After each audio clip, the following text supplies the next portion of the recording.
Und voller Euphorie wagen wir uns erneut in den Bifröst, die 6. Etage, hier bei Yu-Gi-Oh! 5Ds, Master of the Cards. Tja, los geht's. Und gucken mal, was wir so Schönes für uns da haben, nicht wahr? Und, ja, genau, ein Haufen Transcender, genau, was da keiner braucht. Ne, ich will ja zuerst mal, was ich im letzten Part noch irgendwie angedeutet habe. Hallo, also, hier, Deck bearbeiten, genau, nach den ganzen neuen tollen Karten. Mal gucken, was jetzt da noch so Geiles ins Deck integrieren können.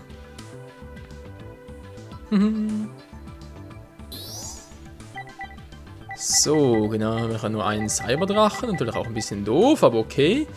Dann mal gucken, weil mir war irgendetwas von verbotenen Karten, war, die man da irgendwie hatte. Sortieren nach verboten. So, verboten natürlich nicht, das ist klar, aber wir hatten irgendwie noch limitierte, genau hier. Gehirnkontrolle. Alter, wieso ist denn nur noch limitiert? Verstehe ich nicht. Es sind auch nur Lebenspunkte, wenn man so gegen kontrollieren will, ist etwas die Kontrolle darüber. Das kann bei uns so übel werden, ey. Zumindest in Kombination mit Synchromonstern oder halt mit Obelisten Peiniger etc. Ist einfach nur. Alter, die muss ins Deck. Gut, was anderes noch alles? Machen wir natürlich nichts. Kann Lebenspunkte oder weniger angreifen. Die Karte bringt es nur dann, wenn es zu Beginn eines Duellspiels, sonst wäre sie ziemlich fehl. So, wir haben auch 4 Exodo-Teile. Cool, wenn nur der Kopf. Nur der Kopf fehlt, danach haben wir alles für ein Exodo-Deck. Naja, auch dazu fehlt noch einiges. Ja, dazu später mehr. Shadowton habe ich auch schon, genau. Was fehlt sonst noch so alles?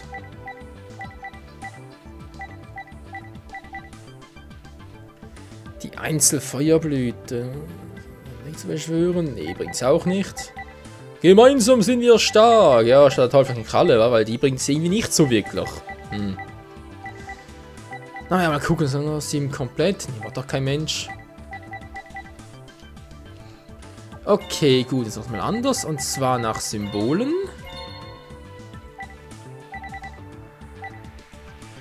Dann haben wir erstmal hier die Schnellzauberkarten. Genau, zwischen auf den Monster überspringen. Dann nächste Drew-Phase. Die Karte ist eigentlich auch ziemlich mächtig. Das hier Buch des Mondes, die Verteidigungsposition. Ach, die Karte eigentlich ziemlich geil. Wir haben sowieso schon so viele Karten und, naja. Mühselig. Die Flöte-Beschwörung von Kuriboh. Ja, Kuriboh, die Flöte Kuriboh rufen. Naja, wieder noch. Detonieren. Naja, die gibt es auch noch. Weinkontrolle. Ja, und die Schnellspielzauberkarten sind eigentlich ziemlich geil im Großen und Ganzen, aber hier. Was denn? Effektschaden zufügen würde. Wäre natürlich auch nicht schlecht. Aber nee, lass ich alles. Ja. Nee. Was ich sagen will, ist alles ziemlich cool, aber nee, lassen wir mal noch. Ich habe doch irgendwo noch eine Karte. Wo war denn jetzt? Irgendwie so am Hinterkopf. Welche war das jetzt? Welche war das denn? Angriffsrüstung. Ja, genau. Ja, also sicher noch irgendwie so eine Karte, sprich anstatt. Ja, teuflische Kralle ist ja auf den ersten Blick hin schon cool. Das Problem ist nur, erstmal bekomme ich nur 300 Angriffspunkte, das geht noch, und dann, falls ausgelöste Monster durch Kampf zerstört werden würde. Nur dann kann die Karte zurück, ja, ist schon noch gut, es ist dann ein Monster, das dagegen kontrolliert, außerdem das gegen das ausgelöste Monster gekämpft hat. Also sprich, der Effekt hier, was hier steht, von wegen der Tokenbeschwörung etc., das kommt eher seltener vor, habe ich mal so das Gefühl. Deswegen kommt jetzt auch mal raus, tut mir leid. Zum Leid, was ich jetzt einmal rausnehme ist, ja, es tut mir in der Seele weh, aber der Synchro, ich meine, auch der Effekt wäre ziemlich geil. Ich meine, einerseits bei mir, andererseits beim Gegner anzuwenden. Das Problem ist nur erstens natürlich nur, wenn die Monster beim Friedhof sind, das hatten wir auch schon öfters einen Effekt, dass gar nichts mehr ging. Haben Kombination natürlich mit unserem Zombie. Und andererseits halt noch, ist kein Schnellspielzauber, sprich, wenn ich damit mit dem Synchro-Monster angreife, Gegner spielt eine Fallenkarte, bin ich einfach am Arsch. Und dafür einen wertvollen Zauberkartenslot verschwenden? Nee. Also, raus mit dir. Was ich auch schon überlegen bin, ist den raus und dafür wieder Sakuretsu-Rüstung rein. Ja, weil den zweiten kann natürlich nie schaden, das stimmt natürlich schon. Gigebrecher, die rausführen, Sakuretsu-Rüstung nochmal rein. Dann mal gucken. Wie gesagt, ich will auf alle Fälle noch irgendwie so eine Karte haben. Aber eigentlich ist das schon gemeinsam stark die beste von allen, war. 800 Punkte für jedes offene Monster, das ich kontrolliere. Verdammt nochmal, ist so verdammt stark. Das ist noch nicht schlecht, nur da hat sie leider auch ihre Schwächen. Okay, pack die mal ganz kurz rein und guck dann nochmal. Weil es gibt nochmal so eine Zauberkarte, die auch ziemlich neu jetzt bei uns dabei ist und ziemlich geil ist. Ich jetzt gerne mal ein bisschen testen würde. Und zwar, ja, wo ist sie denn jetzt? Wo ist sie?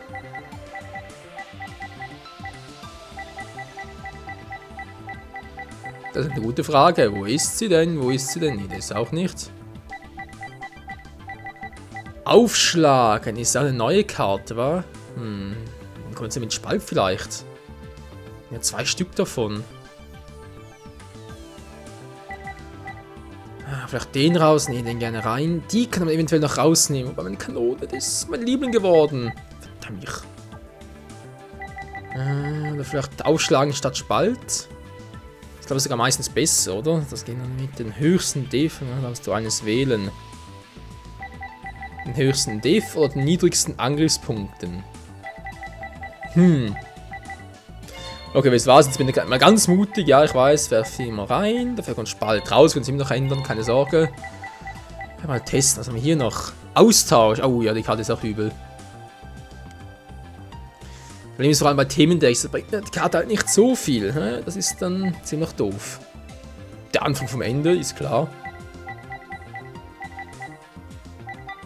Da ist sie auch nicht, verdammt. Was denn? Ah, hier, Köderpuppe, gerade daran gedacht, schon kommt sie. Erzwingt die Aktivierung einer verdeckten Fallenkarte, als die Aktivierung nicht stimmt, oder korrekt ist, dann Lerneffekt zerstöre sie. Falls keine Fallenkarte ist, bringt sie in eine ursprüngliche Position.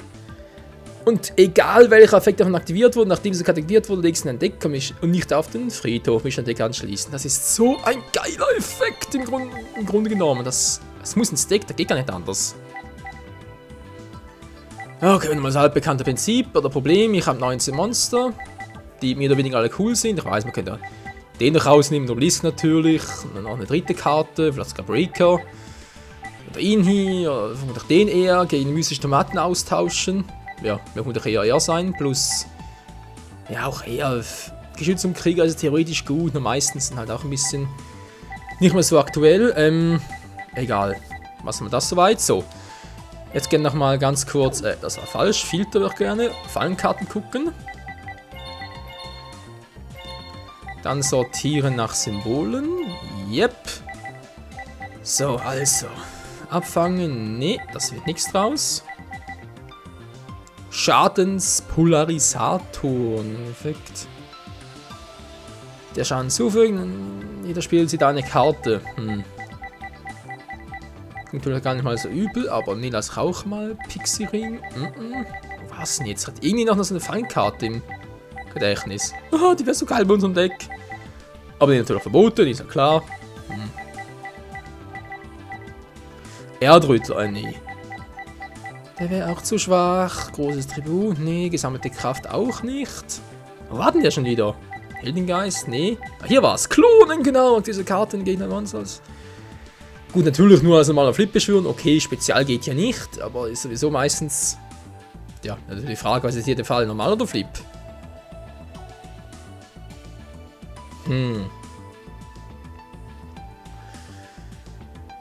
Das ist eine gute Frage. Klonen rein oder raus? Das ist schwierig, Freunde, schwierig. Fällt mir das auf. Mal angenommen, ich wäre jetzt Gegner, oder? Und jetzt würde ich jetzt, also, ja, muss anders fragen. Angenommen, der andere würde jetzt, mein Gegner würde einen Obelisk rufen, ich könnte mit Klonen kontern. Wird sogar klappen, wa? Ja, wird sogar klappen. Alter Schwede. Ansonsten ist noch Friedhof gelegt. Das ist eben das Problem. Das generische Monster stört weg. Geht auch meins drauf. Ach, verdammt. Na egal. Testen kann man das Ganze mal. Wir haben ja von dem her genug. Ich glaube, jetzt haben wir das Risiko an, haben ein bisschen mehr als 40 Karten im Deck. Ich meine, grundsätzlich, solange man immer noch sagt, ja, wir haben halt noch eine gute Mischung darunter, dann geht es ja eigentlich noch. Ich rede so wild. Jetzt nullt sie eine Karte. Ja, schwierig zu sagen. Ich meine, jetzt mal angenommen, die hätten noch so eine Art Starterdeck, war mit so mehr oder weniger schwachen Karten. Und die Karte ist dabei, ich glaube, das ist sogar bei Yu-Gi-Oh! 5Ds 2010, der World Championship Version. Dort war es, glaube ich, sogar so. Und dann wäre es, glaube ich, sogar eine gute Karte. Aber ansonsten. Viruskanone. Oh Mann, oh Mann. Was habe ich jetzt gekriegt? Wo ist denn eigentlich diese Akkurzurüstung schon wieder? Ich habe doch 2 davon.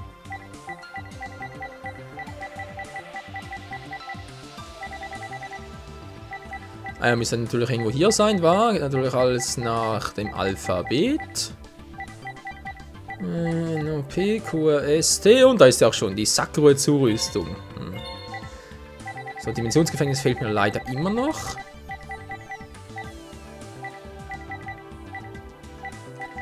Oh ja, aber sowas von. Okay, nochmal ganz kurz durchchecken. Wir haben 14 Zauber, das ist eigentlich gut. 10 Fallen, das sind zu viele. Definitiv. Die Frage, klonen, wer kommt hier raus?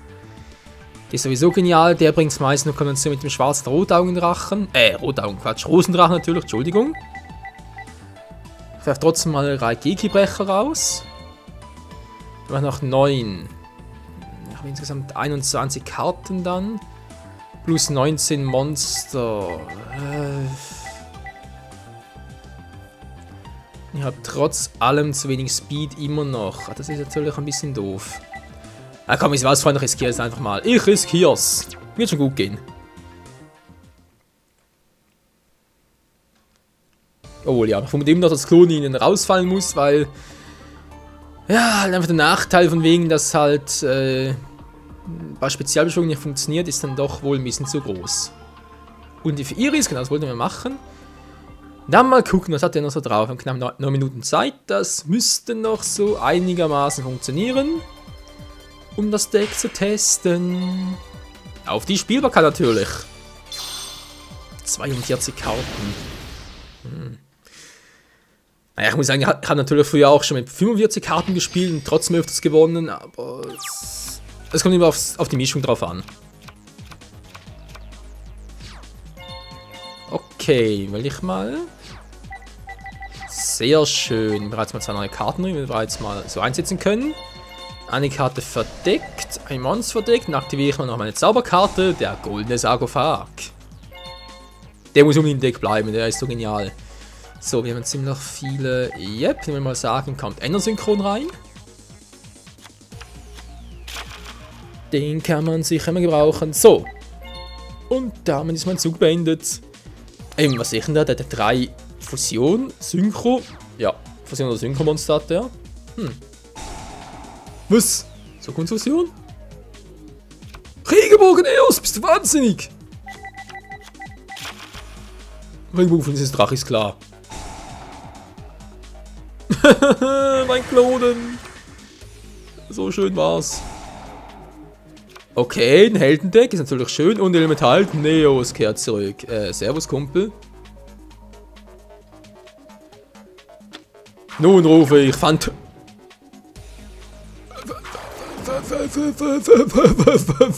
Was? Ist klar. So sehe ich auch aus. Was bist denn du für ein Penner? Ja toll, jetzt wollen wir natürlich aufschlagen. Gar nichts. Scheiße. Was ist das für ein Deck, ey? Es ist ja voll das Chaos Hero Deck. Ach du Scheibenkleister. Ja, also jetzt natürlich übel. Aber ich hätte Klon so gut gebrauchen können. Wobei, natürlich sowieso nur bei ihm was gebrauchen. Er hat trotzdem 0 Angriffspunkte gehabt, also, nee. Alter, hat denn der für eine Startank gehabt? Dankeschön. Der wird natürlich gerne. Das ist echt ein Nachteil der Riesenbazillen, dass, wo ich eine Karte auf der Hand habe, dass da nichts mehr geht. Mann, oh Mann. Bei Peyton geht's doch auch, einen dunklen Clown. Du kannst auch irgendwie von der Hand und so rufen. Aber nee, natürlich nicht. Ja, Sangan, schön.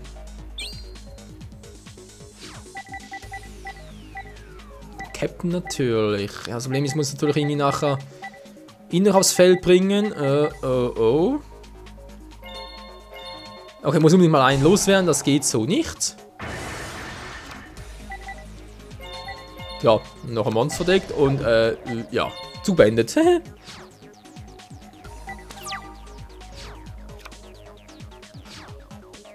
Phantom des Chaos. Ja, ich glaub's auch, ey, alter Schwede.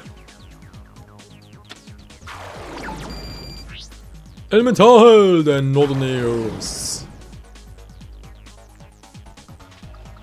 Okay, ich bin sowas am Arsch. Oh, es hält nur für eine... stimmt, es hält nur für eine Runde. Ich trottel. Ich dachte, es hält für immer und ewig. Aber nee, es hält nur für eine Runde. Ach, das wäre die Schwäche. Genau, ich erinnere mich wieder.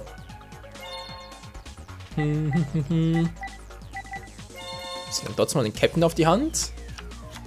Das kann ja nie schaden, nicht wahr? Aber Alter, danach kam der Regenbogen-Neos aufs Feld. Da muss ich irgendwie verhindern.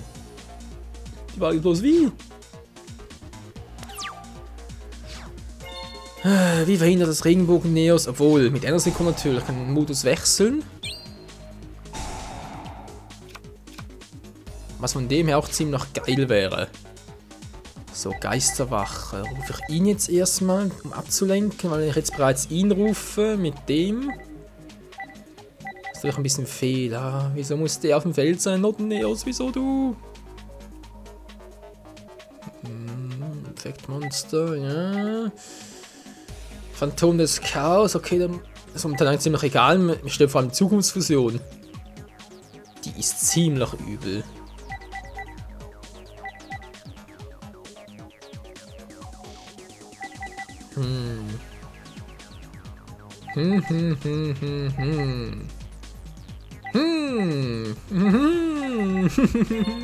Keine Ahnung. Egal, jetzt ist ein Monster verdeckt und das war's das erste.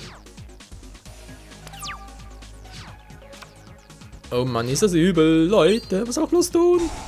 Zukunftsfusion, Regenbogen, Neos und mit dem Arsch.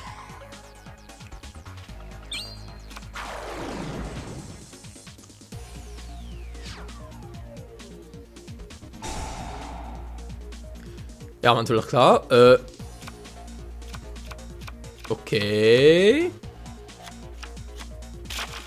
Danke. Was bringt dir das? Du. Elemental Prisma ist klar. Der hat natürlich alle Helden versammelt. Du.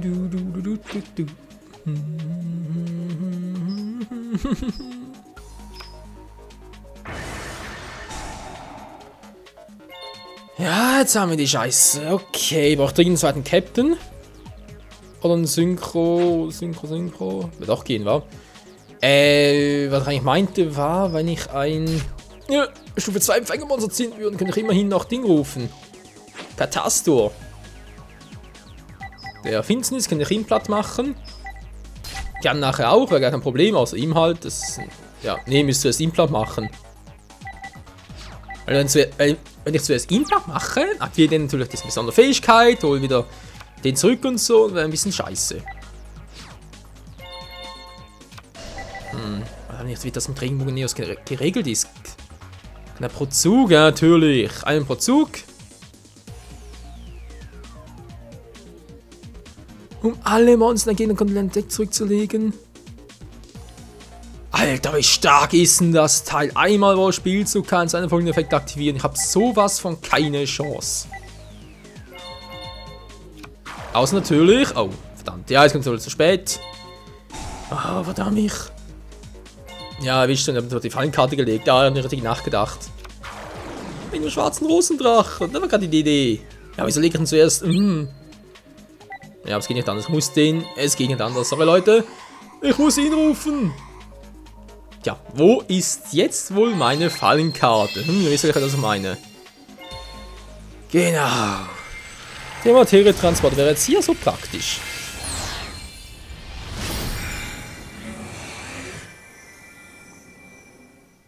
Ja, das ist definitiv mein Fehl. Muss ich einfach mal so zugeben. Und alle Tschüssikowski. Schönes leeres Feld, nicht wahr? Natürlich kann ich kein Monster mehr rufen, nix. Toll. Tschüss, Mann.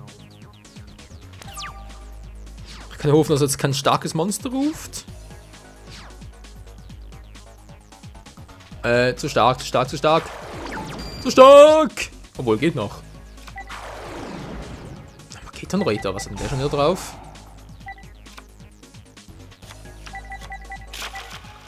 Ist klar fürs nächste Phantom des Chaos oder was? Oh. Los, greif ihn an, Attacke. Jetzt habe ich meine Attacke und Zurüstung weggelegt. Das könnte ich jetzt so schön abfangen. Aua. Und der Part ist zu Ende. Und das wird eine richtig fette Niederlage für uns. Ach du Scheibenkleister.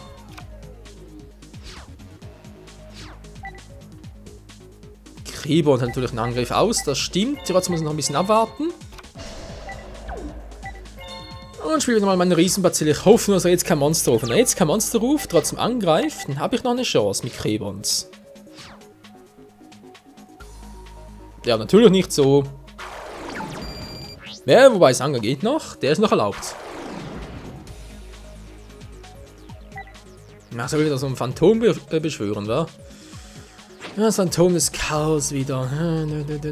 Muss das denn sein?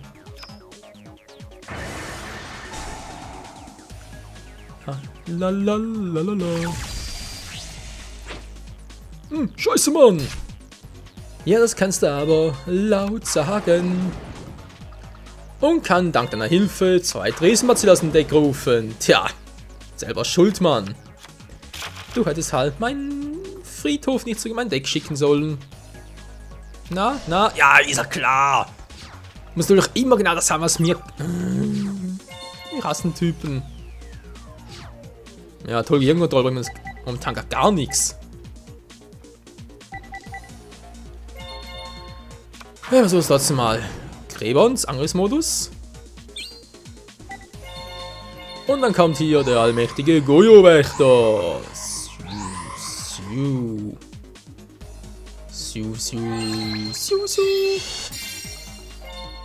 Im Angriffsmodus. Juhu.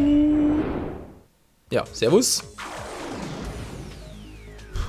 Bin nicht... das war ja klar.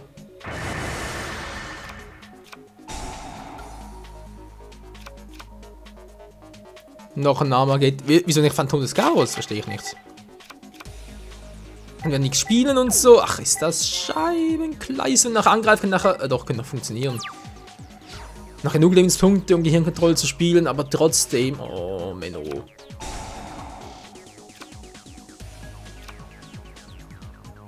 Okay, und jetzt?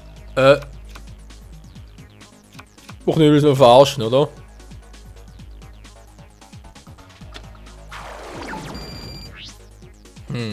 Ruft trotzdem Armer. Wieso ruft nicht das Phantom des Chaos?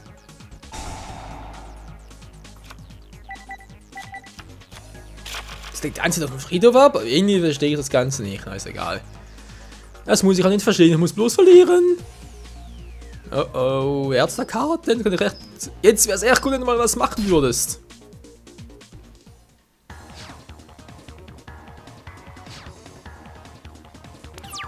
Das ist doch scheiße, Mann. Komm schon, komm schon. Straßen mit Sternlicht. Ich hab doch gar nicht mehr so viele Karten.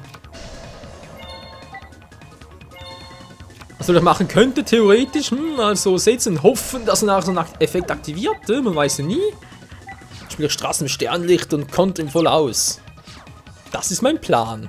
Klingt nach einem Scheißplan. Komm schon, Phantom des Chaos. Jetzt Regenbogen Neos und Effekt aktivieren.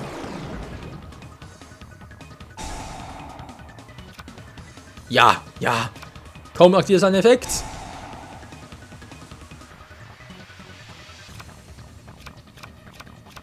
Oh, ja, natürlich bin ich ja auf dem Feld. Geht natürlich nicht. Toll, dankeschön.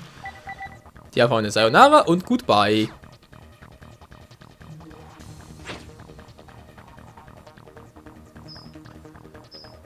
Was ist das für ein Schiss? Also in so einer Situation bräuchte ich echt nochmal Spalt, also noch zusätzlich oder halt, ja, wollte ich echt noch die andere Karte.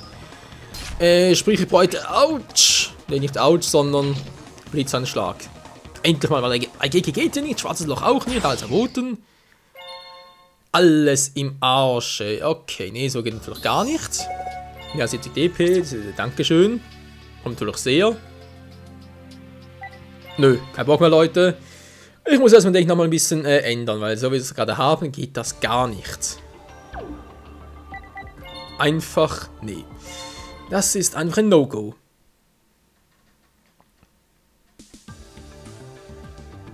Der erste ist im neuen Deck, ziemlich, ja, ziemlich doof gelaufen. Und dann formulieren. Ja, verdammt mich. Was macht er bloß? Aber echt kein Blitzeinschlag oder so etwas kann man schon, aber sicher irgendwo. Was noch nicht gesehen. Die Hoffnung stirbt zuletzt.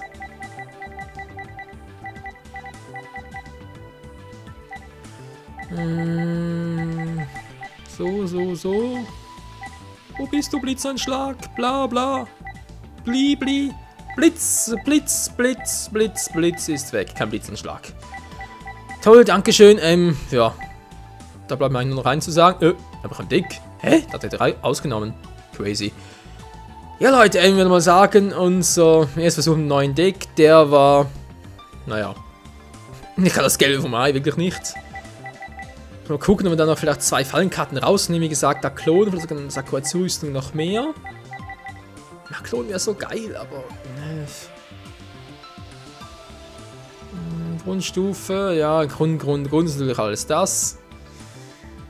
Ja, kann man so sehen, wie man will. Das ist einfach das Problem, dass es hier nur bei normalen Flip-Beschwörungen geht. Wenn es aber bei Spezialschwung noch wäre, dann wäre es echt genial.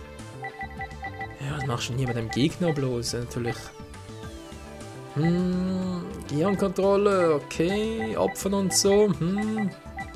Ja, muss gucken, Freunde. Muss echt gucken, was wir da noch machen sollen. Aber das erst dann im nächsten Part hier bei Yu-Gi-Oh! 5Ds macht der Chaos. Danke fürs Zusehen und bis zum nächsten Mal. Ciao zusammen.